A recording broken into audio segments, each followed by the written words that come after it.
French scientist look Montagnier ने जो statement दी पिछले दिनों, उसके बारे में काफ़ी बहस हो चुकी है। वो फेक भी साबित हो चुकी है स्टेटमेंट।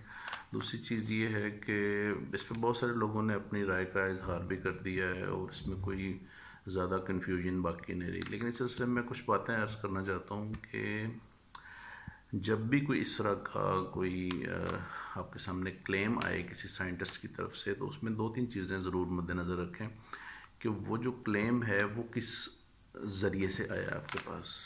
आई मीन कोई न्यूज़ वेबसाइट है या कोई अथेंटिक वेबसाइट है। ये जो क्लेम आया था किसी न्यूज़ वेबसाइट की तरफ से आया था, sort of some interview type की चीज़ थी। और वैसे वो जो साइंटिस्ट हैं उन्होंने वैसे ये क्लेम किया भी नहीं कि सारे लोग मर जाएंगे 2 साल के अरसे में। वो उन्होंने जो बात की थी वो मैं आगे आपको बताता हूँ। इसमें जो ज़रूरी चीज़ है वो ये देखें कि अगर कोई भी इस तरह की न्यूज़ आपके पास आती है तो तीन चार चीज़ें ज़रूर देखें। WHO, CDC और पबमेड और मेडस्केप। इसके अलावा जो बड़े बड़े इंस्टीट्यूट्स हैं लाइक हार्वर्ड है, ऑक्सफोर्ड या स्टैनफोर्ड यूनिवर्सिटी है, या इस तरह की कोई बड़ी यूनिवर्सिटीज़ हैं, या जो फार्मास्यूटिकल मैन्युफैक्चरर्स हैं उनकी websites, for example Roche, Sinopharm और उसके बाद एबट, ग्लेक्सो, इस तरह की जो वेबसाइट्स हैं इनके ऊपर ये क्लेम्स मौजूद हैं या नहीं हैं।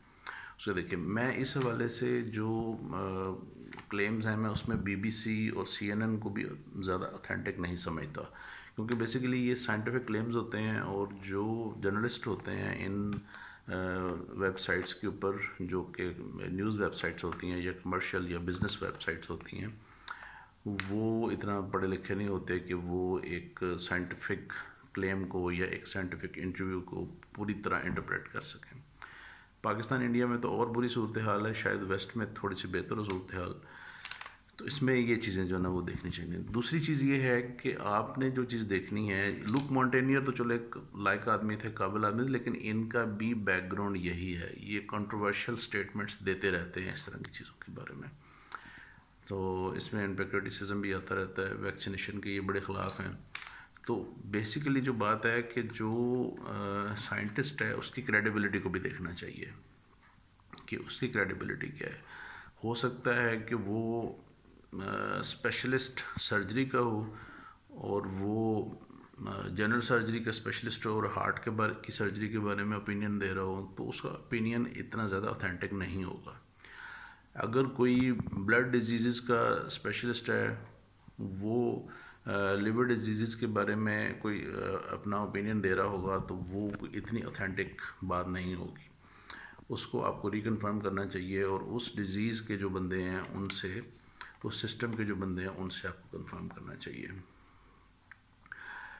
उसके बाद ये रियलिटी क्या है, और उन साइंसदान साहब ने क्या कहा है, वो ये कहा है कि ज़्यादा वैक्सीनेशन देने से जो वायरस का जो स्ट्रेन है वो चेंज हो जाएगा, उसमें म्यूटेशंस आ जाएंगी, तो उससे वो वायरस इतना ख़तरनाक हो जाएगा कि वो हर किस्म की वैक्सीनेशन को इवेड कर जाएगा और उससे बंदे मरना शुरू हो जाएंगे। तो लेकिन ये है कि ये बात कि जिस बंदे ने वैक्सीनेशन ले ली है वो 2 साल के अंदर मर जाएगा, तो ऐसी बात नहीं है। क्योंकि जिस बंदे को कोविड भी हो गया है तो इसका मतलब अब तो पूरी दुनिया को तकरीबन हो चुका है, तो सारी दुनिया ही ख़त्म हो जाएगी 2 साल के अंदर। वैक्सीनेशन क्या चीज़ होती है?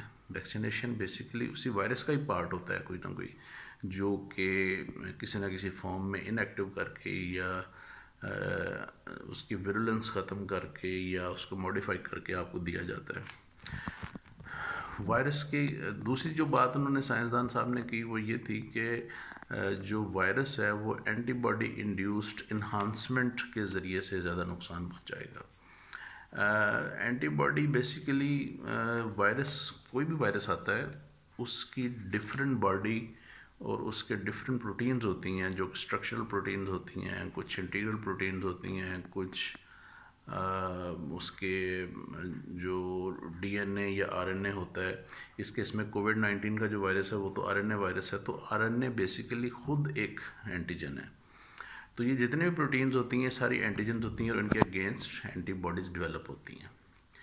तो इसमें जो कुछ एंटीबॉडीज़ ऐसी हैं जो कि प्रोटेक्टिव एंटीबॉडीज़ होती हैं, कुछ एंटीबॉडीज़ होती हैं जो प्रोटेक्टिव नहीं होती, कुछ एंटीबॉडीज़ ऐसी भी होती हैं जो कि इन्हांसमेंट करती हैं, वायरस की एंट्री इनटू द सेल वो फैसिलिटेट करती हैं। लेकिन मैंने जैसे कि अर्ज़ किया कि वो 6-7 अभी वायरस ये वाला एंटीजन है, इसके 7-8 किस्म के इसके एंटीजन हैं कोविड-19 के वायरस के। स्पाइक प्रोटीन एंटीजन है, फिर न्यूक्लियो कैप्सिड एंटीजन है, HE एंटीजन है, M एंटीजन, और इसके अलावा इसके जो प्रोलिफरेशन के कुछ एंटीजन होते हैं, तो 6-7 एंटीजन हैं इसके, उन सारों के अगेंस्ट एंटीबॉडी भी डेवलप होती है। देखते ये हैं कि कौन सी एंटीबॉडी प्रोटेक्टिव है, कौन सी एंटीबॉडी नॉन प्रोटेक्टिव है, या उसका कोई और रोल है। कुछ एंटीबॉडीज़ का सिर्फ डायग्नोस्टिक रोल होता है और कुछ का प्रोटेक्टिव रोल होता है। तो फिर वो देखते हैं कि कौन सी एंटीबॉडी ऐसी है जो कि प्रोटेक्टिव साबित हो रही है। तो इसमें जो स्पाइक प्रोटीन एंटीबॉडी और कैप्सिड न्यूक्लियो कैप्सिड एंटीजन की जो एंटीबॉडीज़ हैं उनके बारे में कहा जा रहा है कि ये प्रोटेक्टिव हैं। अभी क्लियर कट एविडेंस कोई नहीं है। प्रोटेक्शन की जो अम्ब्रेला है वो भी बड़ी लिमिटेड सी है, और देखा गया है कि स्पाइक प्रोटीन जो है जो कि इसके एक्सटर्नल सरफेस पे होती है, उसके अगेंस्ट जो एंटीबॉडी जिन लोगों में ज़्यादा आई है उन लोगों में वायरस की ससेप्टेबिलिटी कम है। यानी कि या तो वो वायरस ले नहीं रहे दोबारा, वो इम्यून हो चुके हैं, वायरस उनको कुछ नहीं कह रहा। दूसरी चीज़ ये जो इसमें देखने में आई है वो ये है कि वो लोग ज़रा कम बीमार हो रहे हैं सेकंड वेव या थर्ड वेव के अंदर। इसमें जो चीज़ देखी गई है वो ये है कि इसमें कोमॉर्बिडिटीज़ लाइक डायबिटीज़ मेलाइटिस है, हार्ट डिजीज़ है, लिवर डिजीज़, किडनी डिजीज़, उनको एक्सक्लूड करके, ज़ाहिर जिन लोगों को ये डिजीज़ होगी तो उनका तो स्टैट्स उनकी डिफरेंट होंगी। तो मेडिकल साइंस जो होती है वो स्टैट्स के ऊपर बिलीव करती है। क्लेम्स को आपको स्टैट्स के ज़रिए, स्टैटिस्टिक्स के ज़रिए साबित करना पड़ता है कि किस तरह 2 साल में बंदे मर जाएंगे और किस तरह बंदे जो है वो सर्वाइव करेंगे।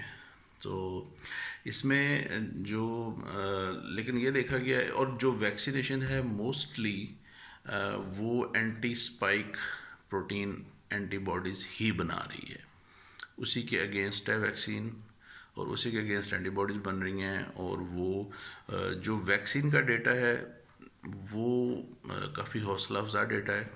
उसमें ये है कि जो पेशेंट्स बहुत ज़्यादा जिन पे ससेप्टेबिलिटी ज़्यादा थी उसमें से बहुत कम पेशेंट्स ऐसे थे जो कि सीवियरली बीमार हुए, और बहुत कम पेशेंट्स थे जो क्रिटिकल हुए, और क्रिटिकल में से भी बहुत कम पेशेंट थे जो कि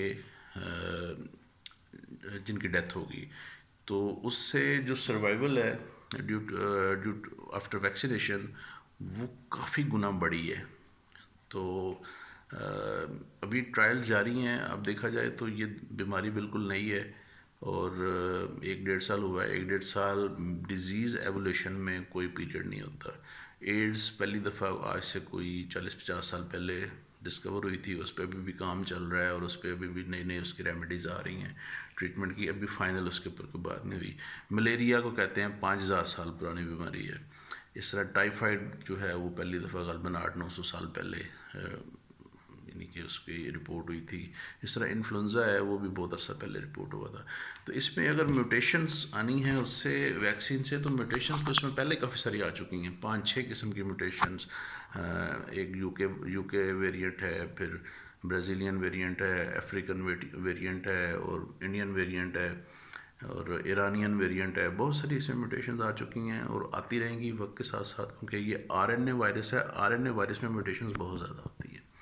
वजह उसकी ये है कि आरएनए वायरस के पास अपनी कोई चीज़ नहीं होती है। It lacks repairing enzymes. ये अपने आप को रिपेयर नहीं कर सकता।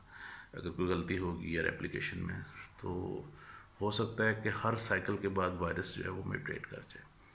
तो ये इस बारे में अगर कोई फीडबैक, कोई क्वेश्चंस हों तो उसको फिर किया जाएगा इस के थ्रेड में, मैं उसका जवाब दूंगा। नेक्स्ट वीडियो में हम कोशिश करेंगे जितनी वैक्सीन आई हैं उनका थोड़ा सा जायज़ा लिया जाएगा कि वो क्या क्या मैकेनिज़्म है उनका और किस तरह काम करती हैं, कौन सी वैक्सीन ज़्यादा इफ़ेक्टिव है और कौन सी वैक्सीन कम इफ़ेक्टिव है। वैक्सीन सारी अच्छी हैं, सारी इफ़ेक्टिव हैं, और जो इस वक्त पैंडेमिक है इसमें जो मस्ट डू थिंग है, जो कि सबसे जिसको टॉप प्रायोरिटी पर रखना चाहिए, वो वैक्सीन है। क्योंकि अगर आप वैक्सीन नहीं करवाएंगे, वैक्सीन करवाएंगे तो हो सकता है 2 साल बाद मरें, वैक्सीन नहीं करवाएंगे तो हो सकता है 15 दिन बाद मर जाएं। तो ये चॉइस आपकी है। मेरा ख्याल है कि 2 साल वाली जो ऑप्शन है वो ज़्यादा बेहतर है। तो ये इस सिलसिले में और कुछ नहीं करना। Thank you very much for watching and following.